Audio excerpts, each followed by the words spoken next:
It is the first model introduced in the 2023 collaboration with Gridman Universe. It is GDM00 Full Power Grid, with the kit of Fight Full Charge, Hyper Charge Blade, Break Rush, Biped Legs, and the leg ability of Pupa, which grants a damage reduction when above a certain Metaforce charge. Now, as the first model of the Gridman Universe collab, the series is most certainly starting off strong in the world of Metarot with a very tanky and equally as powerful and very synergetic Megazord-type model to start us off and just kind of wet the palate in this case, just to kind of prep us for more to come.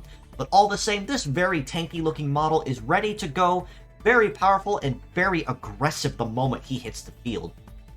Fight Full Charge is essentially full charge but with Fight Boost added to it with a little bit of a side effect. But upon using Fight Full Charge, it will fully fill his Metaforce gauge up to 100% and apply a stack of Fight Boost to himself in addition to this, which will boost his melee damage by up to 50% as long as the effect sticks.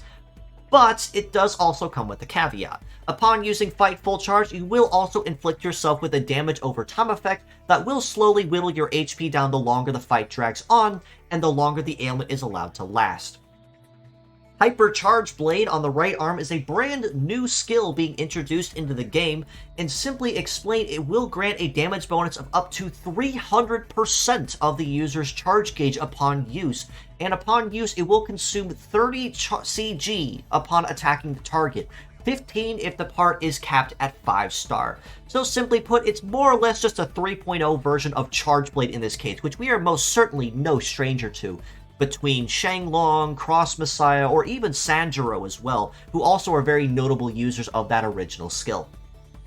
Break Rush on the left arm is another new skill being introduced into the game, which is more or less just a little easier to understand and pick up, as it's essentially just a melee variant of Wide Break, or to put it another way, it's more or less Break Hammer but with an AoE effect added to it instead of pierce damage. So this one's going to be a little more conventional to use, even if it does slap you with more cooldown penalties upon using this skill. And this means that not only will both parts synergize incredibly well with Fight Full Charge as Metaforce Reliant success or damage bonuses, but it also means that it will give him a stack and a stake in the Heavy Punish, which is very, very openly welcomed in any competitively viable team. Biped Legs means that Full Power Grid will have very good coverage across all terrains, as Biped has arguably one of the most well-rounded leg types when it comes to terrain matching, and when it comes to stats across the board, he's honestly a walking fortress. I'm going to be completely real with you. With a head HP of about 5100, right arm 3750, left arm at 3900, and his legs at 4649, he is absolutely going to be packing the bulk, as more or less expected again of the essential Megazord vibe that he is giving off here. And it does most certainly mean he can take a hit and keep on kicking incredibly well. In leg stats, he is packing some pretty fair skills as well. With a mobility of 864, he's most certainly off to a very good start and will have very good base speed the moment the fight begins. An evade of 499, barely 500, is sadly not great though. And it does mean that this very tanky model will not put a very good emphasis, if any at all, on dodging or grazing attacks, and instead focus on trying to tank them and reduce the damage as low as possible.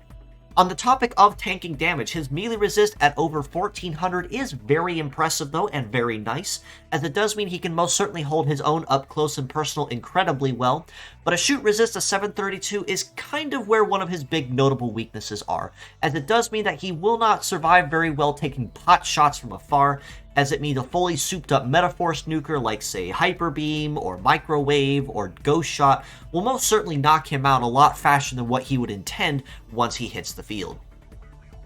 That being said though, as a pure set score, I still do have to rate him a pretty solid 8 out of 10 across the board. He's tanky, he's powerful, his kit synergizes incredibly well with itself, between Hyper Charge Blade, Break Rush, and his leg ability of Pupa, granting him 3 separate damage bonuses or stat bonuses upon one use of Fight Full Charge. So it synergizes very well with himself. He can hold his own as essentially a one-man army in this case once he has that charge going. And if in some case that he does end up getting damaged, he can release all of that charge Metaforce in a Spite Nuke, or even a parting gift to the team if he does end up going down. However, it is worth noting a couple rather noticeable weaknesses to keep in mind on if you are planning to use full power grid.